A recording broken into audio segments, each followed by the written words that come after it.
lo dejó por un lado y Dios es bueno. Dios es muy bueno. Dios es bueno siempre, dice David. Y yo estoy de acuerdo con él. Te damos gracias porque eres bueno, Señor.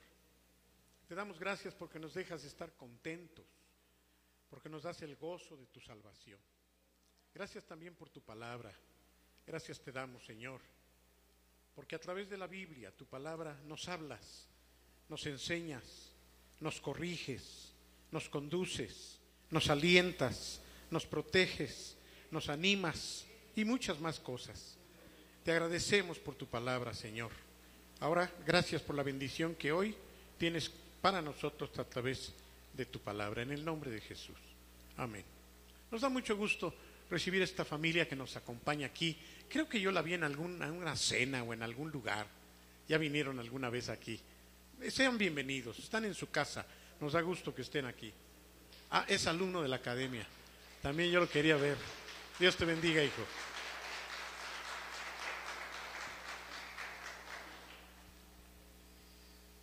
Bien, prácticamente concluimos el capítulo 2, pero quiero enfatizar en lo último que nos faltó.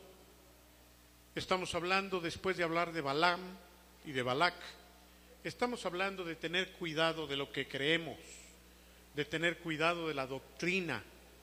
No toda la doctrina es correcta.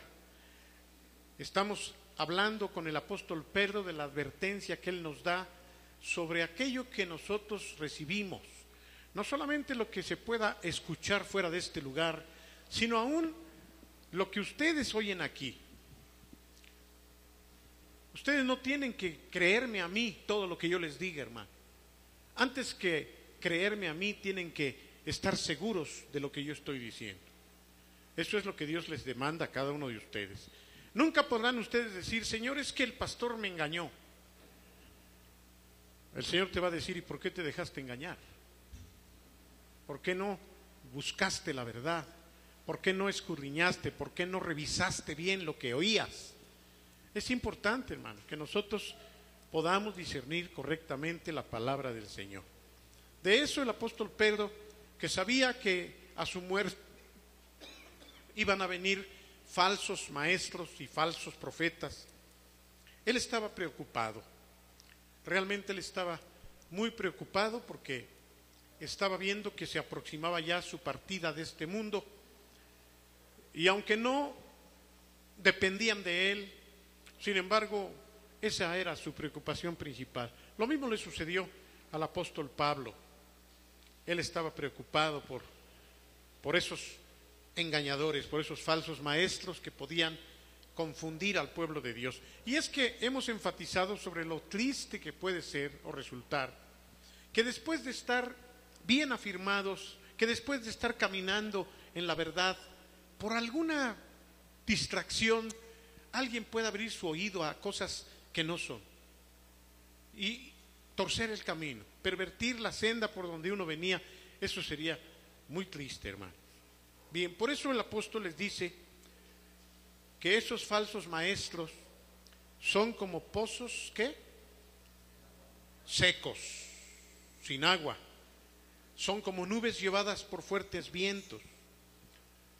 Pero Dios los va a castigar, dice, los echará para siempre a la más profunda oscuridad, porque ellos, para impresionar a la gente, dicen cosas bonitas que en realidad no sirven para nada.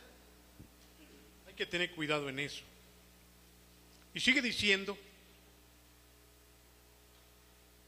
obligan a otros a participar en sus mismos vicios y malos deseos, y engañan a los que con mucho esfuerzo apenas logran alejarse del pecado. Les prometen que van a ser libres para hacer lo que quieran, pero ellos mismos no pueden dejar de hacer el mal. Y será ese mismo mal el que acabará por destruirlos, pues quien no puede dejar de pecar es esclavo del pecado. ¿Qué es un esclavo?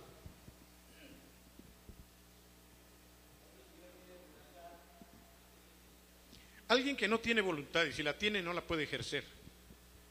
¿De qué otra manera podríamos definir a un esclavo?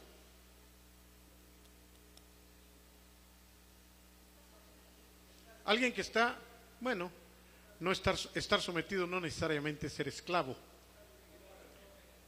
No necesariamente es un esclavo plenamente, pero sí, en un sentido, sometido totalmente y sujeto a las órdenes de otro, podría tener que ver con la esclavitud. Alguien que no es dueño de sí mismo, esa definición podría ser más exacta, porque aunque tiene vida, aunque tiene voluntad, su voluntad y su vida están vendidas a otro. Bueno, la Biblia dice que eso es lo que ocurre cuando alguien está pecando. Se vuelve esclavo del diablo, se vuelve esclavo del pecado. No eres libre. Aunque aparentemente tú digas que soy libre, el hecho de que tú estés pecando en ese momento, hay un control sobre tu alma, sobre tu espíritu, y no eres feliz, no puedes ser feliz, y además estás siendo llevado por un camino torcido. A mí me gusta, no sé por qué la gente ha entendido cuando yo he dicho esto, el ejemplo que les pongo para entender cómo actúa el enemigo de nuestras almas, porque así como hay un Dios, también sabemos que hay un Satanás. Solo que Satanás es esclavo de Dios. Si él quisiera nos haría pedazos, pero no puede, gracias a Dios. Sin embargo, él tiene ciertos derechos sobre aquellos que se los otorgan. Fíjense bien. Imaginen que nosotros estamos en la parte alta y el diablo, por más que nos quiere agarrar, no puede. Él quisiera, pero no puede porque nosotros estamos arriba, ya que Dios nos colocó en lugares celestiales. Pero solamente está esperando el momento en que nos descuidemos o le hagamos caso a sus tentaciones, para que entonces, como si nosotros le soltáramos una cuerda, él la pesca de inmediato. Y entonces comienza a jalarnos,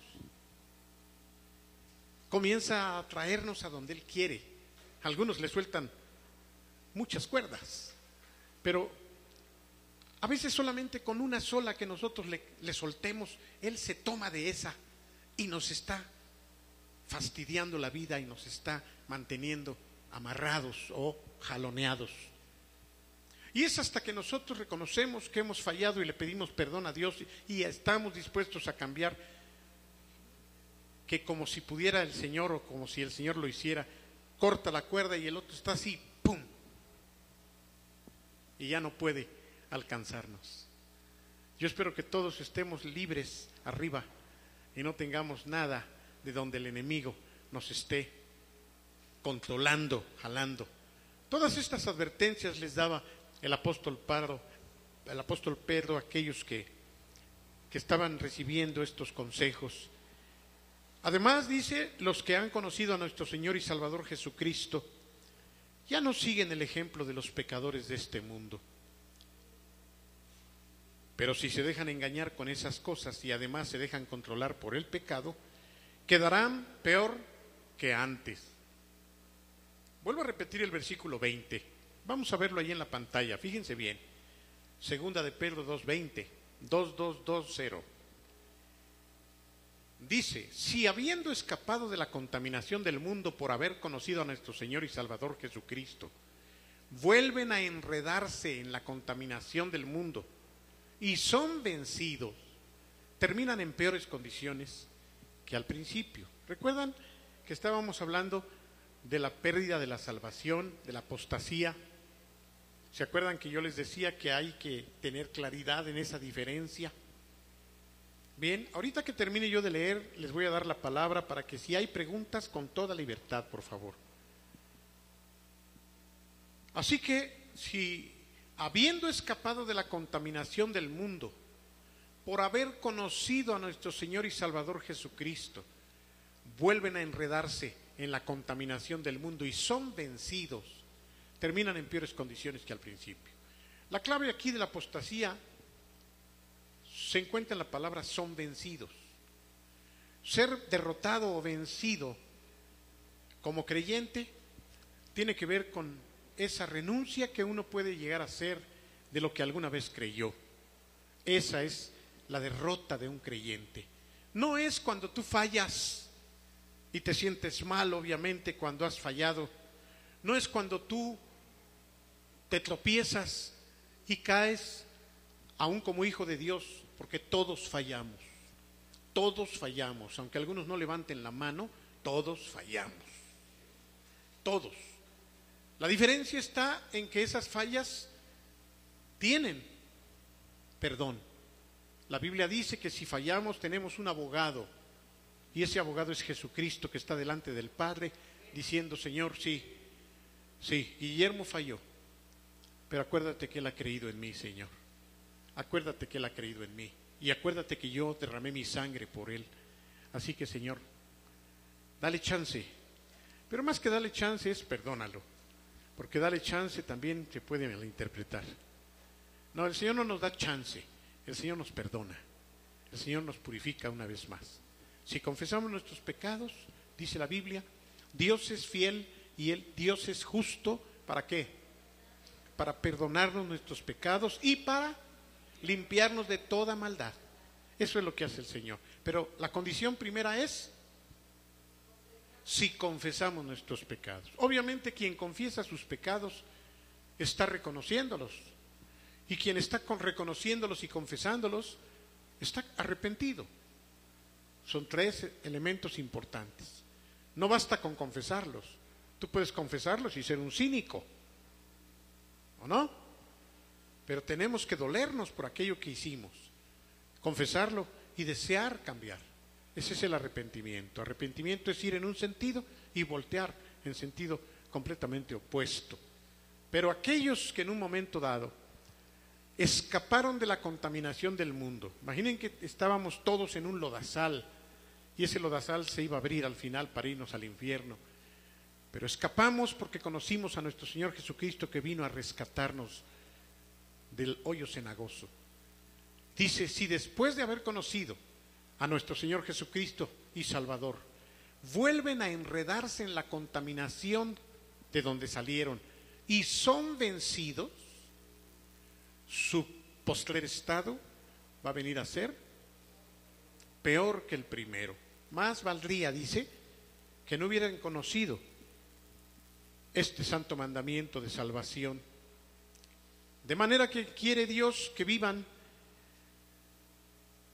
que saber esto y no obedecerlo. Así esas personas, dice, demuestran la verdad del dicho, un dicho muy feo, muy fuerte, pero que ilustra de una manera muy clara: el perro vuelve a su vómito y la puerca recién bañada vuelve a revolcarse en el lodo. Y así concluimos el capítulo 2. Quisiera que levanten su mano con preguntas en esta noche de esto que estamos concluyendo, o que ya habíamos incluso concluido desde hace 8 días. ¿Qué dudas puede haber en relación sobre todo a la salvación? Yo quisiera, más que aportaciones, preguntas. Más que aportaciones, preguntas, pero si quieren agregar algo lo pueden hacer también. ¿Tienen duda al respecto, hermanos? Yo les hablaba de estos dos grupos, a veces antagónicos, de aquellos que piensan que la salvación, una vez dada, nunca va a ser quitada, hagas lo que hagas porque tú eres escogido y ya eres salvo para siempre. Algunos de estas personas, de estos hermanos, sin embargo, son los presbiterianos. Pero están los hermanos metodistas. Ellos dicen que nosotros tenemos un libre albedrío y lo seguiremos teniendo, de tal manera que llega un momento en que si nosotros queremos rechazar lo que alguna vez creímos, pues Dios va a tomar en cuenta nuestra decisión y podemos apostatar. Para los presbiterianos dicen que la apostasía no existe, para los metodistas sí existe. Yo les dije que es lo que yo creo, y pienso que hay una cierta conjugación en estas dos cosas. Pero, ¿qué dudas tienen, hermanos? Por favor, Oscar primero y después Meli. En el capítulo 2 decía que la apostasía es un proceso, hermano, es un proceso que va poco a poco, la apostasía. Y otra cosa, en el capítulo se mencionaba acerca de que los hermanos contradecían algunas situaciones de las autoridades de la iglesia. ¿Está ligado la apostasía con alguna rebelión contra alguna autoridad? No. La apostasía es sencillamente o tristemente, como lo vimos, una renuncia voluntaria a la fe que alguna vez tuvimos. Pero obviamente, en cuanto a tu primera pregunta, esto no se da simplemente de un día para otro. Yo les decía, hablando de un creyente que está en la cúspide, de un creyente que está caminando de la mejor manera, que cuando viene a fallar, se tropieza, por ejemplo, tiene dos alternativas, o tiene una alternativa, que es arrepentirse y volverse al Señor, o empezar a enfriarse. Yo les he dicho que mucha gente que deja de venir a la congregación, casi siempre es porque están pecando, casi siempre. No se sienten con gozo, no se sienten con la libertad de estar aquí, mucho menos de cantar, de estar contentos. Y cuando se trata de saludar a los hermanos, mejor huyen, se van. Casi siempre esa gente tiene un problema ya de pecado en su vida. A veces ellos terminan diciendo, ¿ya para qué voy? No tiene caso. O dice, todos son unos hipócritas. O dice, yo no merezco estar allí. Y entonces esto viene como un engaño de parte del enemigo y tiende por irse. Y al irse, se enfría más. Y quizá allá afuera, aquellos que incluso lo invitaron a tropezarse, lo van a terminar de hundir, y va a llegar un momento en que él, pasado un tiempo, pueda amargarse contra Dios, negar a Dios y empezar a apostatar o a negar su fe. Desde luego que lo que tú hablabas de una actitud de rebeldía contra una autoridad puede ser el inicio, pero no es ese el pecado que necesariamente los lleva a la apostasía. Meli. Quisiera pedir una opinión. ¿Qué sucede en el caso de... Oigo, no sé por qué. ¿Se oye ahí? Sí. ¿Qué sucede en el caso de una persona que, conociendo del Señor, durante mucho tiempo está viviendo de una forma que no agrada al Señor, y al final de sus días él se arrepiente? Bien. Pienso, por ejemplo, en el caso de Sansón, que quizá su vida no fue totalmente como Dios hubiera deseado, y al final de sus días él le pide al Señor una oportunidad y Dios se la da. Bien, esta pregunta es muy importante, hermanos. Miren,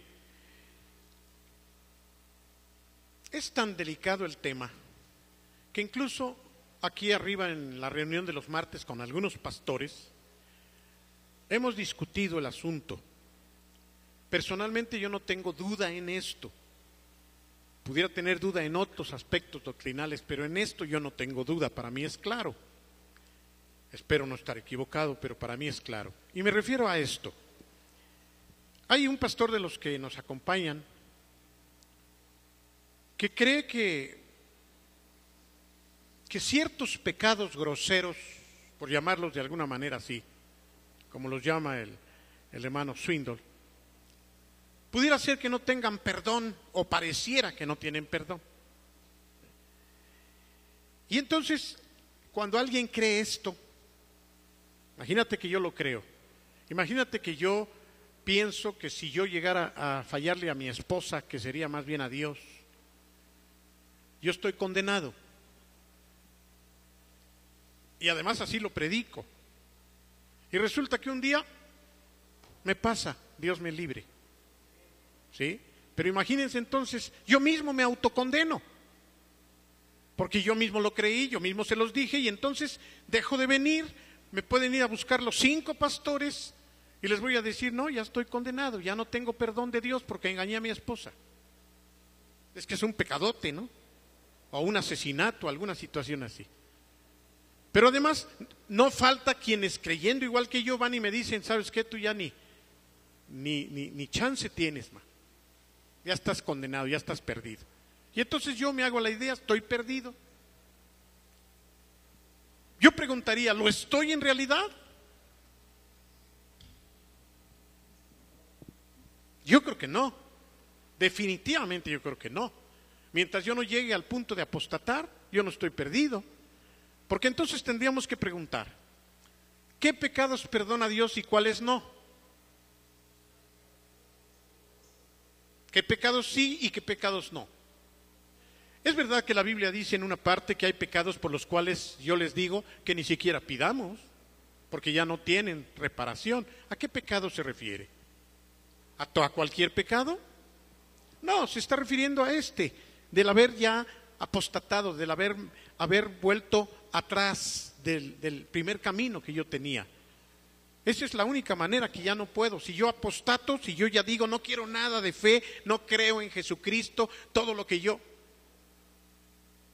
Y además me vuelvo un cínico y además no me importa nada.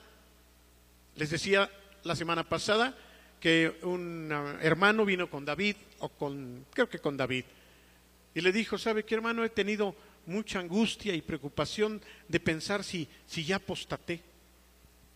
Y David le dijo, no, te aseguro que no. Y le dijo, ¿y cómo sabe usted? Pues porque estás preocupado. Ese es un buen síntoma. Estás preocupado, quiere decir que el Espíritu Santo todavía te está trabajando en tu corazón. ¿Sí? Buscó al pastor, le confesó su preocupación. No, el que apostata puede estar blasfemando de Dios y negando aquello que alguna vez tuvo. Pero eso no tiene que ver con el haber adulterado, y no estoy diciendo que es bueno adulterar, es un pecado grosero y es un pecado que puede poner fuera de combate a un ministerio, desde luego que sí. Pero este pastor que viene con nosotros los martes tenía, yo espero que tenía, este concepto. Su papá falló, era pastor y se retiró, simplemente se retiró. Además de que lo retiraron. Y su propio hijo, pastor ahora, dice, no, mi papá está condenado. Imagínense cómo a veces la doctrina puede llegar a afectar a una persona como para interrumpir ya su comunión con Dios.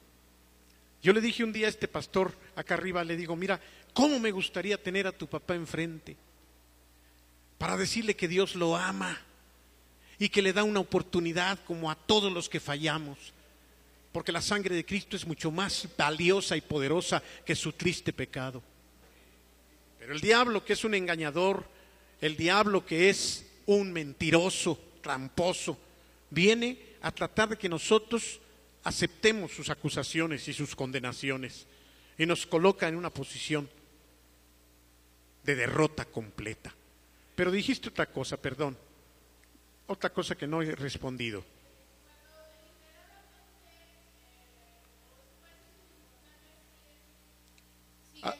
Ok, ya me acordé. Gracias, hija, sí.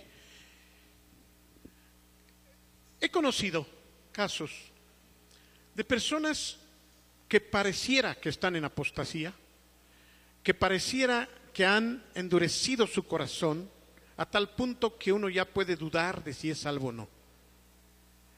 Creo que esas personas no son apóstatas, me consta, pero son personas que a lo mejor están resentidas con Dios equivocadamente, porque con Dios, ¿quién se va a resentir? ¿Quién podría resentirse genuinamente? Personas que a lo mejor le pidieron algo a Dios y Dios no les contestó lo que esperaban y se resienten y hasta pueden decir ya no creo en Dios y no necesariamente están apostatando. Personas que se enredan de tal manera con el pecado que viven peor que uno que no ha conocido a Cristo. Sí, es verdad, los he conocido, pero también he visto cómo al paso de los años han doblado sus rodillas y han derramado sus lágrimas diciendo, Señor, gracias porque me rescataste. Los he visto, los tenemos aquí en la iglesia. ¿Quién puede decir este ya está condenado, este no? ¿Quién? ¿Quién puede decirlo? Tengamos mucho cuidado en no andar metiendo al infierno a la gente, porque solamente es Dios, dice la Biblia, quien puede hacerlo. ¿Quién puede? Es que de veras, así lo digo, pareciera que este ya se condenó, aquel también. Como si nosotros estuviéramos metiéndolos. No conocemos nosotros la gracia de Dios, la gracia que es sobre todas las cosas y que Dios ama a las personas. El mismo Charles Swindoll dice, un hermano escritor muy precioso que habla de un libro que yo les recomiendo, sobre todo a los que tienen problemas con esto, que se llama El despertar de la gracia, que puedan ustedes, él dice, nada más es Dios quien puede juzgar de una manera exacta, porque solamente Dios tiene todos los elementos en la mano.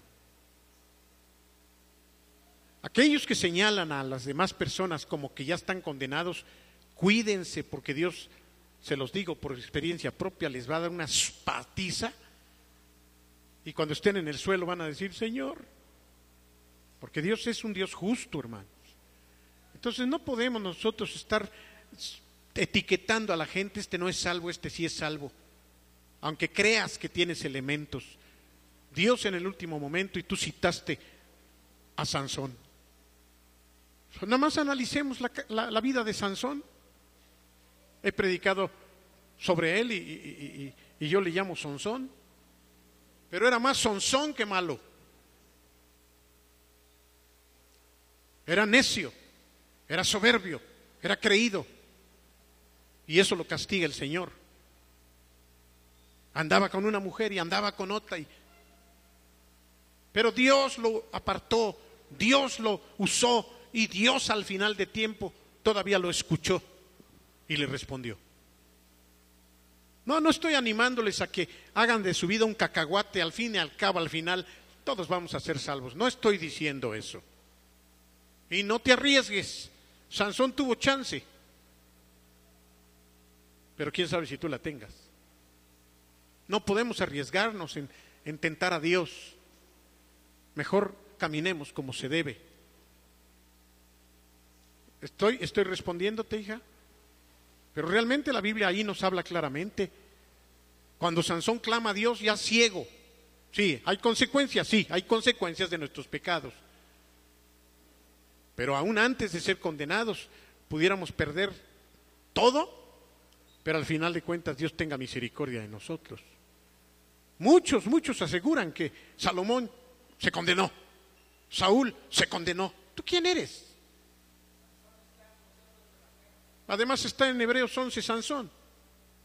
Pues tengo esperanzas, ¿no? Tengo esperanzas, y yo nomás he tenido una.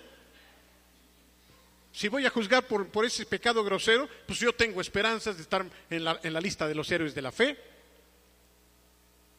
Imagínense, Sansón era un calavera.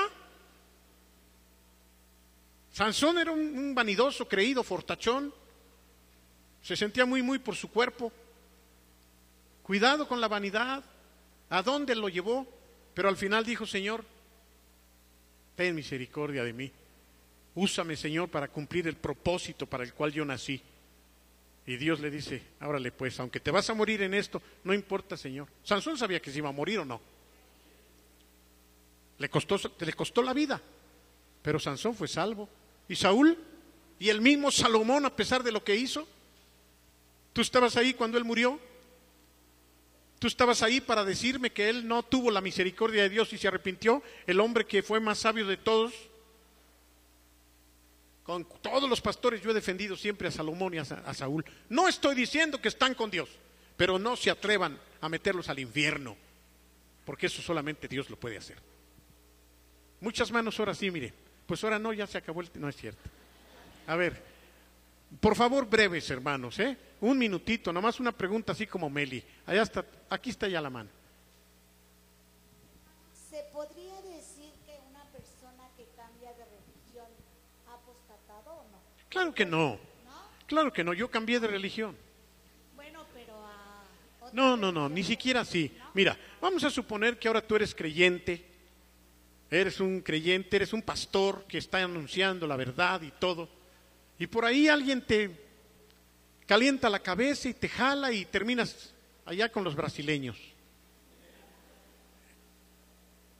Y te haces una y empiezas a predicar allí y hasta habla como Brasil, no sé cómo se habla, ¿verdad? O te conviertes en testigo contra Jehová. ¿Sí? Ahí está, mírenlo. Ahí está, Chucho sí sabe. Es que tienen. Ahí sí no sé yo, fíjate, Chucho lo hace mejor. Hermanos, todo eso es parte de esa trayectoria de oscuridad en la que a veces algunas personas llegan a caer. Lo más importante es en el último momento, cuando el Señor nos llama a cuentas. Yo no tengo la garantía de que si cometo o que si me desvío en el camino, al final muchos han dicho, bueno, yo al final me arrepiento y ya. No confíes, no confíes. Pero tampoco pienses que Dios no les otorga una oportunidad. Acuérdense de su gracia, de su misericordia en el último momento. Ahora, hay sin embargo algo, Vicky, algo triste. Imagínense que alguien está bien en el camino del Señor y se desvía, ya sea en adulterio, en una falsa doctrina, en cualquier cosa pecaminosa.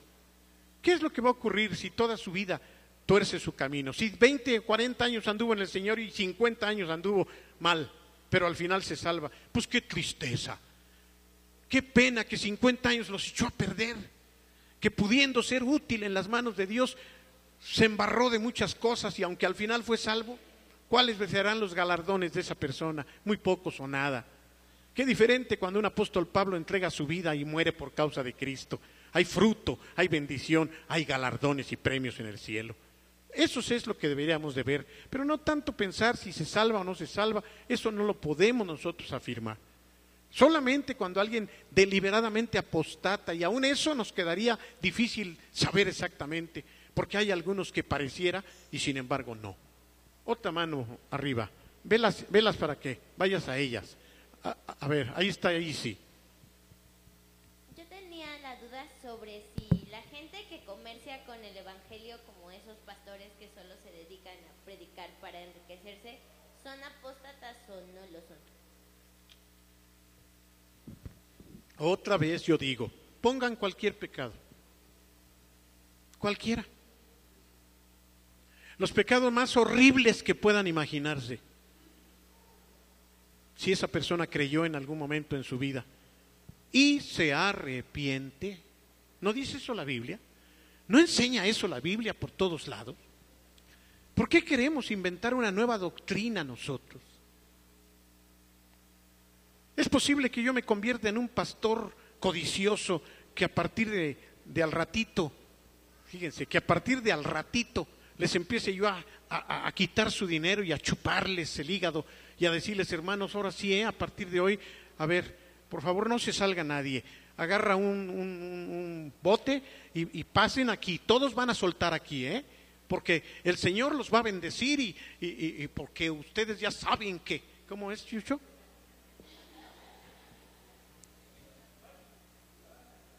Dios va a multiplicar, hermanos. Te digo que mejor lo hagas tú. No hay razón para pensar que él ya está condenado. Ese mismo, después de haberles quitado todo su dinero, puede decir, me arrepiento. Señor, perdóname, porque estando bien caminé mal y empecé a caminar con codicia y les quité el dinero. Y anunciaba el evangelio cobrando como el enlace, ¿no? Pero perdóname, hice mal, yo estaba bien. Dios nos perdona, hermanos, Dios nos perdona. Por favor, no dudemos de eso. Hay más manos, una allá todavía, mira. Aguanten, no se desesperen. Mi pregunta es, también en el caso del suicidio. Muy bien, qué bueno que preguntas eso. En la Iglesia Católica se nos enseñó, al menos yo recuerdo, que el que se suicida no tiene chance ya, porque atentó contra su vida. La Biblia no dice eso, hermano. Tú no tienes un sustento bíblico para decirme eso. No lo hay. No te estoy diciendo que no te pasa nada si te suicidas. Por lo pronto te mueres. ¿Verdad? Pero en cuanto a tu salvación, miren, ¿saben quién se suicidó y yo creo que hizo bien? No, Judas hizo muy mal, de por sí. Y es del único que la Biblia dice que es el hijo de condenación. De nadie más habla la Biblia que se condenó sino de Judas. De nadie más, Hitler. No, ese sí. ¿Tú qué sabes? ¿Tú qué sabes? Es que mató a 6 millones de judíos. Pues sí. ¿Fueron pecados?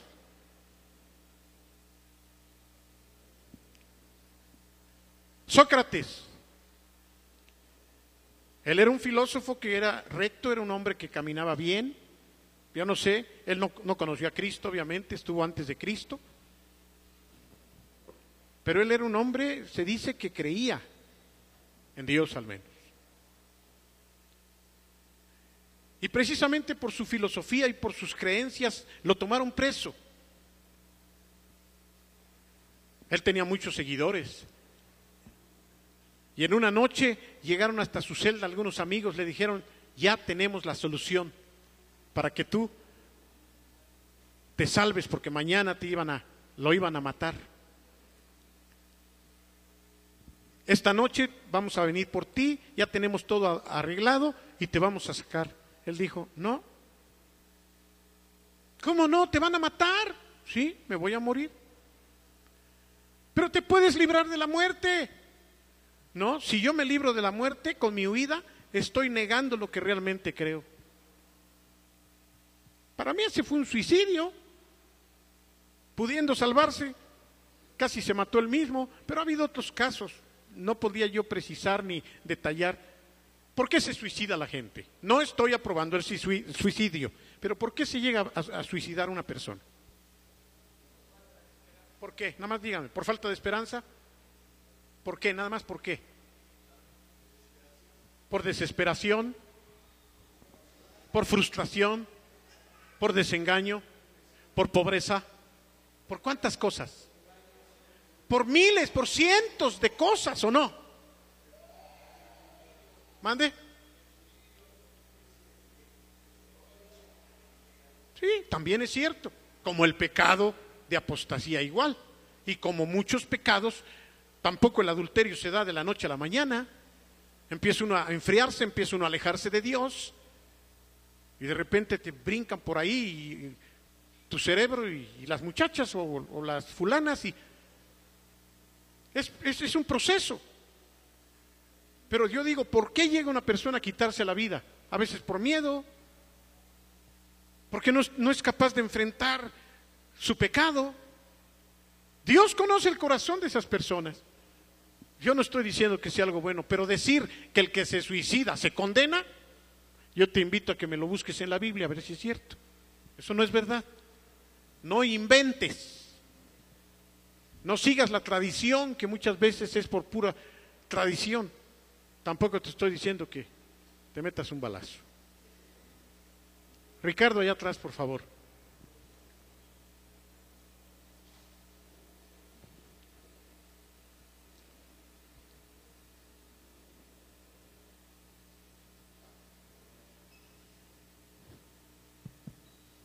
Hermano. Cálmate, cálmate. Bueno, hoy una pregunta. Cuando habla de Pablo dice que serán salvos tú y los de tu casa, exactamente cómo me podría usted explicar. Eso no tiene que ver con lo que estamos hablando, ¿eh? Bueno, aunque habla de salvación. Te voy a contestar rápido. Lo que está diciendo, en primer lugar, se lo dijo a un hombre que estaba creyendo. Cuando un papá, cuando un jefe de familia es salvo, lo más lógico es que toda su familia termine salvándose, porque se supone que una vez salvo, tiene todo para influir en la vida de su esposa y de sus hijos para que sean salvos. Es más, yo diría que si un papá, un esposo se salva y su familia no se salva, él o no es salvo o le falta mucho que hacer para que su familia se salve. Lo único que yo quisiera decir que está mal y que muchos interpretan equivocadamente es que lo consideran como una fórmula mágica. Tú conviértete y mira, automática. No es cierto. Hay muchos que son salvos y siguen siendo unos malandrines. Y su esposa dice, ¿sabes qué? Mientras tú no cambies, yo no quiero saber nada de Dios. Entonces ahí no se va a salvar la familia. Y no se va a salvar no porque Dios falle, sino porque aquel no está funcionando como hijo de Dios. Pero si el esposo, imagínate un esposo que es un malandrín, se convierte a Cristo, y la esposa lo ve y los hijos también, ¿qué razón tienen ellos para no convertirse a Cristo? En ese sentido serás salvo tú y por consiguiente toda tu casa. A ver, tantito porque Chucho había levantado la mano antes y luego Alberto, sí. Alberto. Yo he aprendido que la salvación es cuando se tiene vida. Cuando ya no se ha venido a la vida, pues ya Eso sí, pero es otra cosa, de eso no estamos hablando. Pero es cierto, esto en función de que alguien en vida, la persona va a decidir. Sí, esto porque pues muchos creen que pueden hacer algo por el muerto, ¿verdad? No, la Biblia nos dice que es en vida.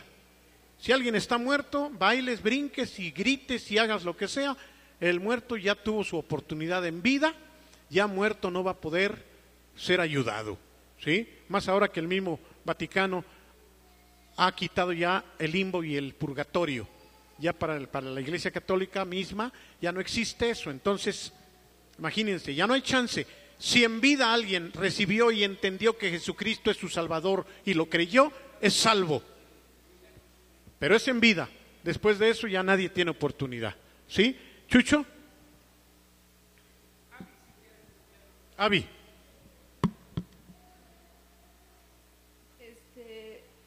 Referente a lo que qué pecados se perdonaban y qué pecados no, yo creo que todos se pueden perdonar excepto la apostasía. Y en Mateo 12, en el versículo 30, en el contexto cuando Jesús expulsa un espíritu maligno y los fariseos dicen que lo expulsó por Belcebú.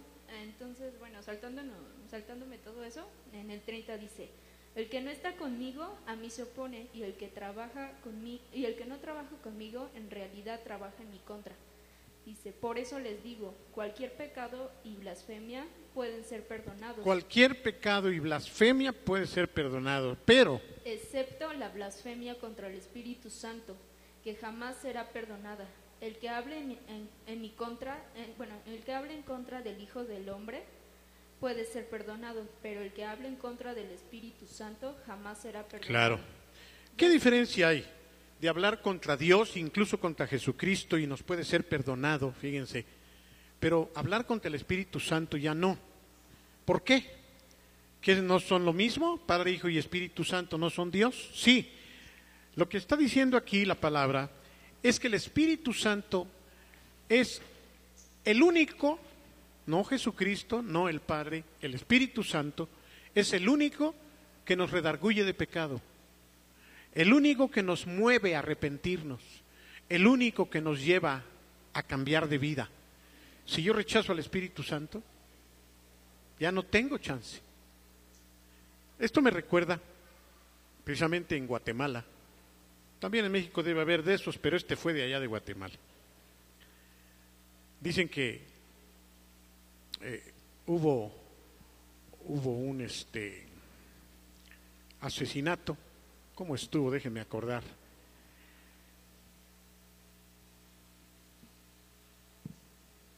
No, llegó un hombre a la iglesia allá con el hermano Toniel Ríos. Iba muy enojado, iba a reclamarle a uno de los ministros por algo que se había aconsejado. Era un hombre malo, era un hombre que no creía, era un mal esposo, era un mal hombre, y siempre estuvo maltratando a la esposa cristiana, y esa vez llegó a querer golpear al ministro. Y entonces cuando este hombre le reclama, le dice: mire, es que el Espíritu Santo, y este hombre, ¿qué Espíritu Santo? Ni qué. ¡Fum! Cayó muerto en ese momento. En el mismo instante que él habló así, cayó muerto. Fue tal el temor, tomaron a esta persona y la dejaron por un lado y fueron a buscar a los encargados de esto, y dice que ellos temían que iba a darse un problema ahí serio, porque había muerto en condiciones raras, ¿no? Entonces cuando fueron a buscar la autorización para enterrarlo, dice que estaban medio tomados los encargados y les dijeron: oigan, necesitamos esto y esto, pasó así y así. Ah, sí, está bien, está bien. Firmaron y enterraron a aquel, casi como sucedió en el libro de los Hechos cuando Ananías y Zafira ¿Mintieron a quién? Al Espíritu Santo. Esto es algo que tenemos que revisar un poco más, porque a veces algunos que no están aquí han llegado de alguna manera a quizá acercarse a pecar contra el Espíritu Santo, y por la misericordia de Dios quizá no ha pasado más, pero es delicado, hermanos, esto de blasfemar contra el Espíritu Santo. Y no es nada más decir algo malo, sino es negar, como dije al principio, y cuando ya el Espíritu Santo no puede lograr, vamos a decirlo así, redarguirme, no tengo más esperanza en ese sentido. ¿Sí? Había más manos por acá. Aquí había una mano. ¿Ya no? ¿Ya no hay dudas, hermanos? Sí, ¿cómo no, Alberto? En el primero de Juan, capítulo 5, versículo 18, sabemos que todo aquel que ha nacido de Dios no practica el pecado, pues aquel que fue engendrado por Dios le guarda, y el maligno, dice, no le toca. ¿Cómo debemos interpretar? Claro. Bien, Primera de Juan. Primera de Juan es una epístola que nos habla del amor de Dios y nos habla precisamente de la gracia de Dios.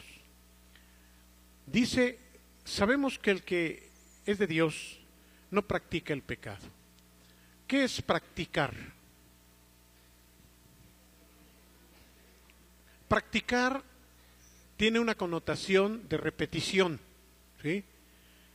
Tiene una connotación de ejercicio continuo, es una práctica continua, ¿de acuerdo? Bien, se supone que un hijo de Dios no va a practicar el pecado como lo hacía antes, si es un hijo de Dios.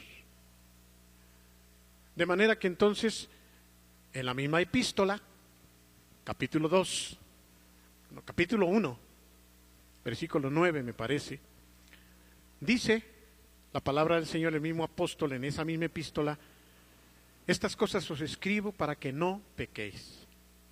Pero si alguno hubiere pecado,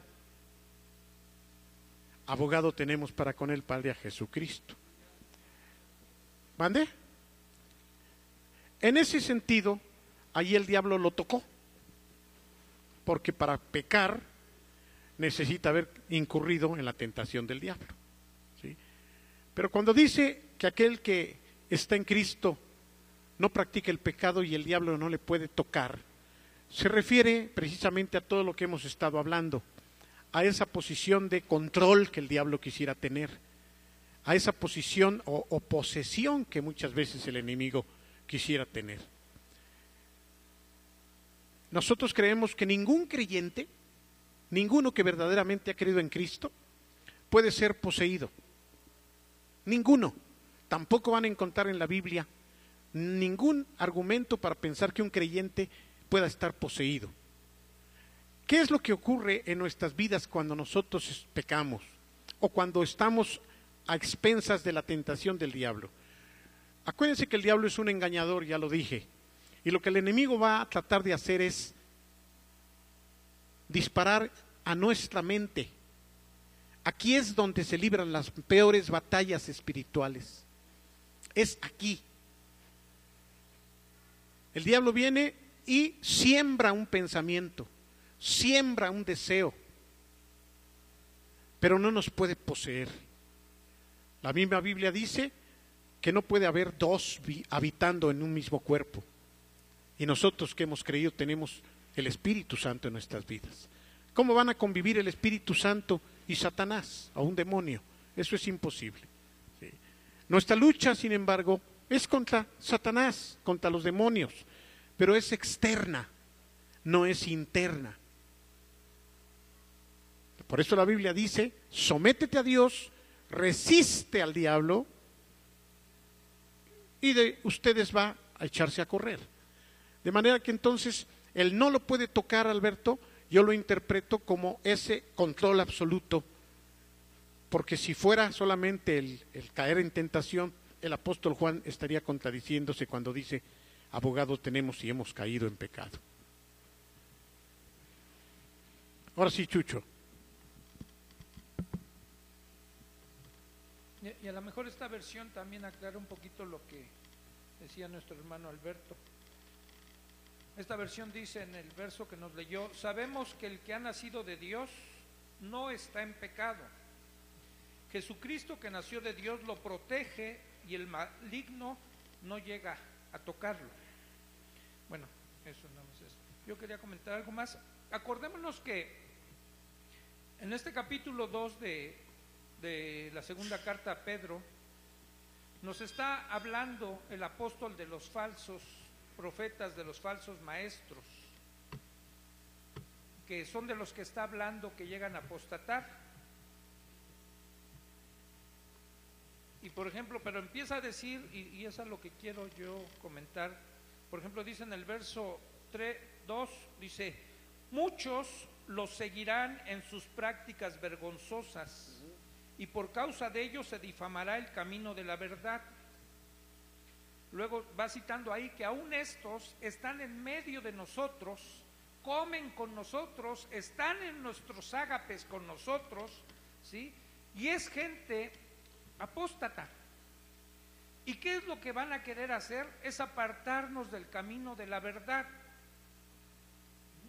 Más adelante dice, cuando presenta los ejemplos de Sodoma y de Gomorra, de Lot, y en fin, dice la palabra del Señor que Él sabe librar, que el Señor sabe librar de la prueba a los que viven como Dios quiere.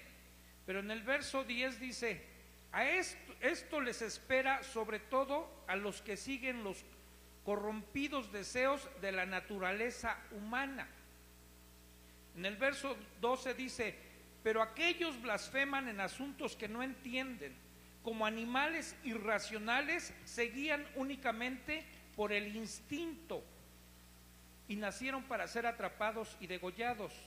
Más adelante dice: su concepto de placer es entregarse a las pasiones desenfrenadas en pleno día.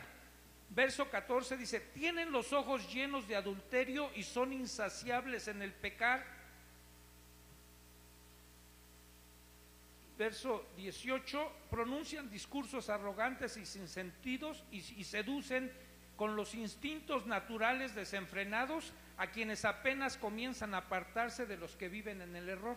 O sea, está haciendo una comparación con esos falsos maestros, falsos profetas que ya viven en una vida desenfrenada, digamos como animales irracionales, dice Pedro, con aquellos que están dentro de la iglesia, que apenas se están alejando, ya reconocieron al Señor y se están alejando de su camino de error, pero a esos son a los que van a tratar de cazar, a seducir, a engañarlos y a llevarlos a sus propias ideas. Y la última parte del verso 10, que creo que es aquí donde podemos diferenciar entre los que pecan y los que llegan a apostatar, dice la última parte del verso 10: y desprecian la autoridad del Señor.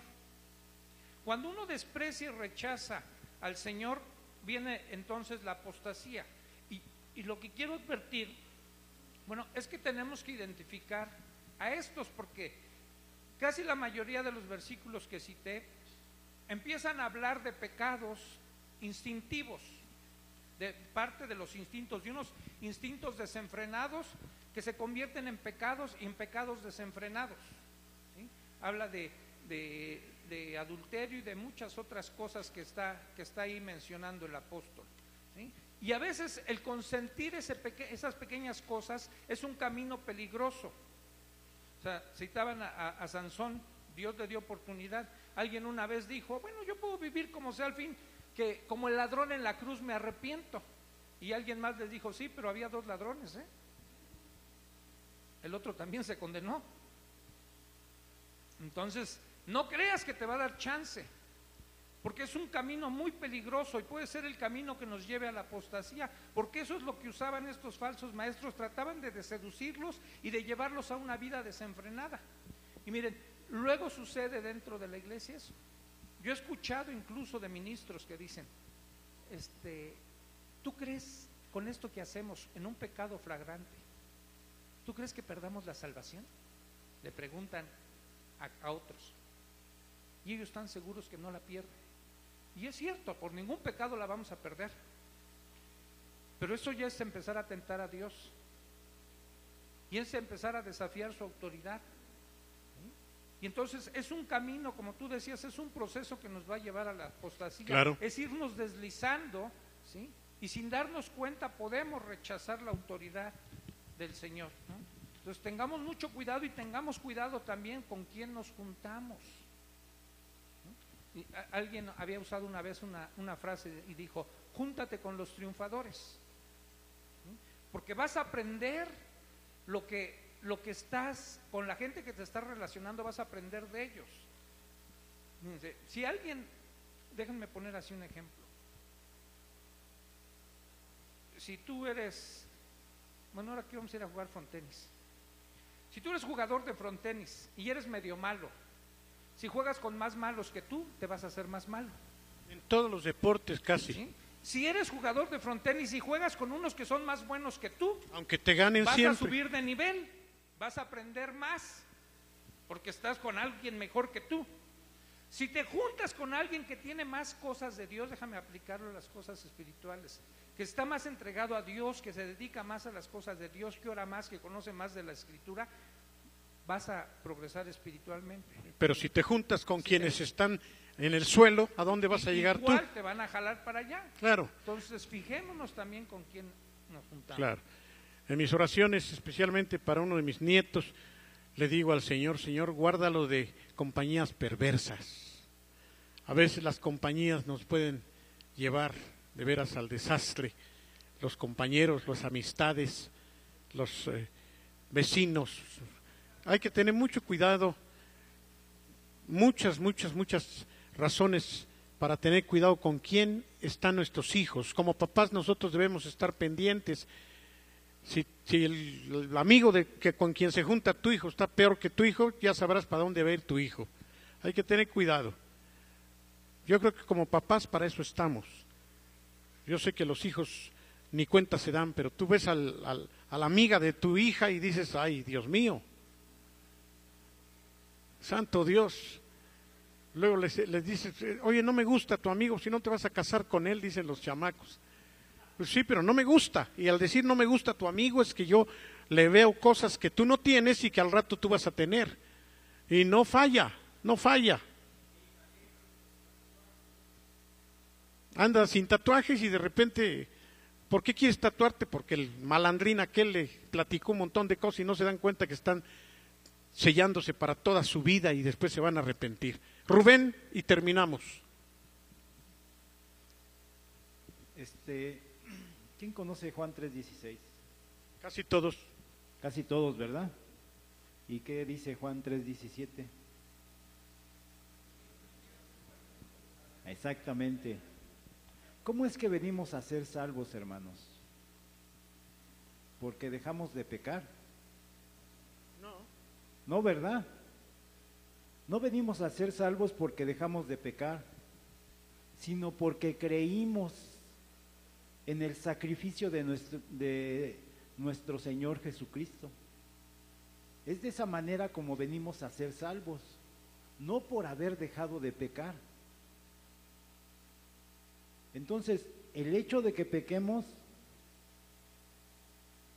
es una falta grave, pero como lo acaba de mencionar nuestro hermano Memo, ahí en la primera carta de Juan, capítulo 1, verso 9, si alguno ha pecado, abogado tenemos para con el Padre, a Jesucristo. Amén. Amén. ¿Y qué dice Juan 3:17? Lo leo para ustedes. Dios no envió a su Hijo al mundo para condenar al mundo, sino para salvarlo por medio de él. Y el 18 dice así: no hay condenación para todo el que cree en él, pero todo el que no cree en él ya ha sido condenado por no haber creído en el único Hijo de Dios. Y esta es la condenación, se basa en el siguiente hecho: la luz de Dios llegó al mundo, pero la gente amó más la oscuridad que la luz, porque sus acciones eran malvadas. Todos los que hacen el mal odian la luz y se niegan a acercarse a ella, porque temen que sus pecados queden al descubierto. pero los que hacen lo correcto se acercan a la luz para que otros puedan ver que están haciendo lo que Dios quiere. Amén. Entonces, ¿quién es aquel que llega a la apostasía? Aquel que no cree, aquel que niega el sacrificio de nuestro Señor Jesús, aquel que se niega a creer, aquel que ama más las tinieblas que la luz. Su estilo de vida es ese, el amar las tinieblas. Eso de esa manera se traduce el practicar el pecado, que su estilo de vida es tinieblas. Y los que son creyentes, su estilo de vida es, si falla, tiene un abogado y vuelve a la luz. De esa manera nos caracteriza que somos creyentes, no por dejar de pecar, sino porque recurrimos a aquel que nos da la luz, nos da su luz. Pero ¿qué son los apóstatas? Aquellos que de continuo niegan y aman la oscuridad. Entonces eso es lo que nos debe diferenciar. Un mensaje más en Efesios.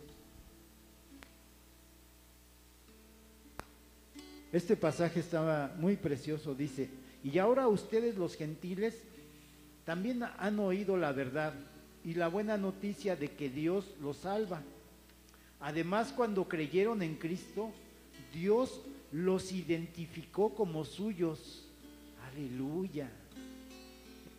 Muy precioso, hermanos, esto es muy precioso. Dios nos identificó como suyos al darles el Espíritu Santo, el cual había prometido tiempo atrás. El Espíritu Santo es la garantía que tenemos de parte de Dios de que nos dará la herencia que nos prometió y de que nos ha comprado para que seamos su pueblo. Dios hizo todo esto para que nosotros le diéramos gloria y alabanza. Amén. Alabado sea el Señor, hermanos. ¿Por qué no nos ponemos de pie, hermanos? ¿Quién recibió esta noche algo de parte de Dios? A ver, levante la mano.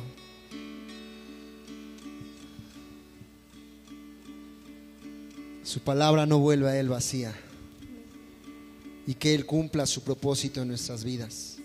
Cierra tus ojos, hermano, vamos a despedirnos. Como el siervo brama por las aguas, así clama por ti, oh Dios. Mi alma tiene sed del Dios vivo, del Dios de mi salvación. Cantemos nuevamente, hermano. Como el siervo brama por las aguas, así clama por ti, oh Dios. Mi alma tiene sed del Dios vivo, del Dios de mi salvación. Díselo a Él, hermano, Él está aquí. Solo tú eres mi roca, mi escudo y mi galardón. Solo tú eres mi deseo y quiero adorarte, Dios. Dile una vez más. Solo tú eres mi roca, mi escudo y mi galardón.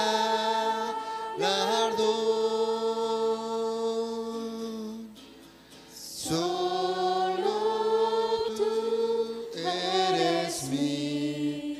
deseo y quiero adorarte, Dios.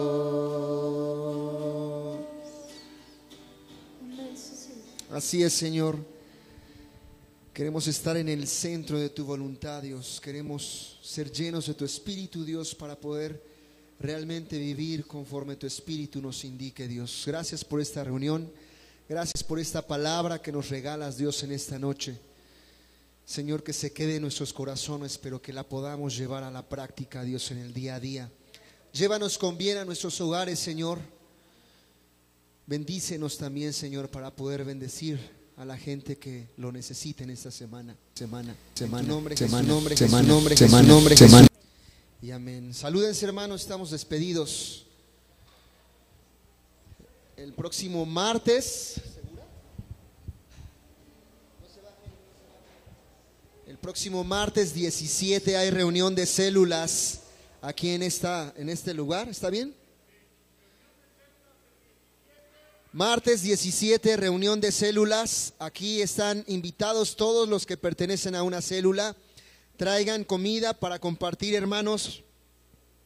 Dios les bendiga. Nos vemos el próximo domingo, 8 de la mañana. Recuerden que los estamos invitando para orar todos los días el día de mañana con nuestro pastor Alberto a las 6 de la mañana. Y el sábado a las 7 de la mañana. Dios les bendiga. El sábado todos los jóvenes están invitados. Los jóvenes a las 4 de la tarde con los encargados. Jóvenes a las 4 de la tarde, Lalito, para que pidas permiso.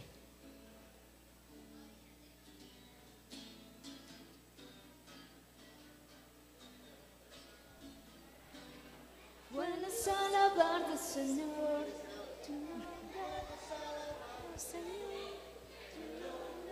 Darte gloria, honra y honor por siempre. Bueno es alabarte, Jesús, y gozarme en tu poder. Bueno es alabarte, Señor, tu nombre, darte gloria, honra y honor por siempre. Bueno es alabarte, Jesús, y gozarme en tu poder. Porque grande eres tú, grandes son tus obras. Porque grande eres tú, grande es tu amor, grande es tu gloria. Porque grande eres tú, grandes son tus obras. Porque grande eres tú, grande es tu amor, grande es tu gloria. Bueno es alabarte, Señor.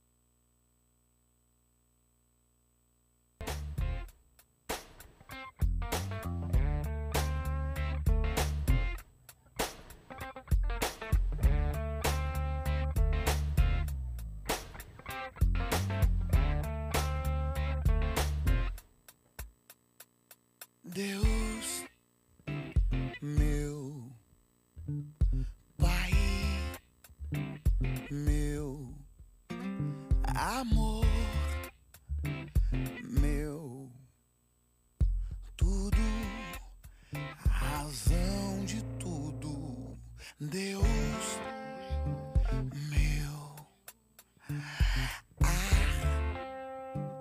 meu farol, o farol que eu preciso, como eu preciso.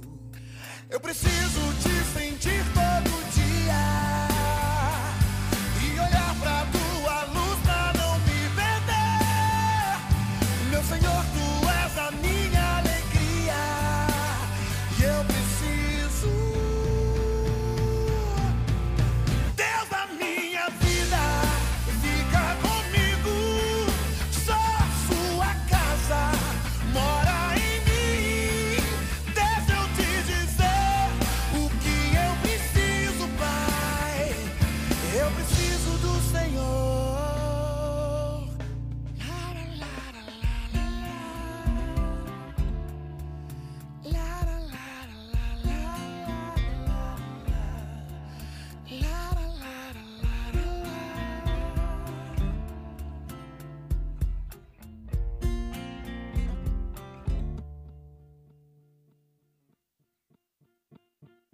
Deus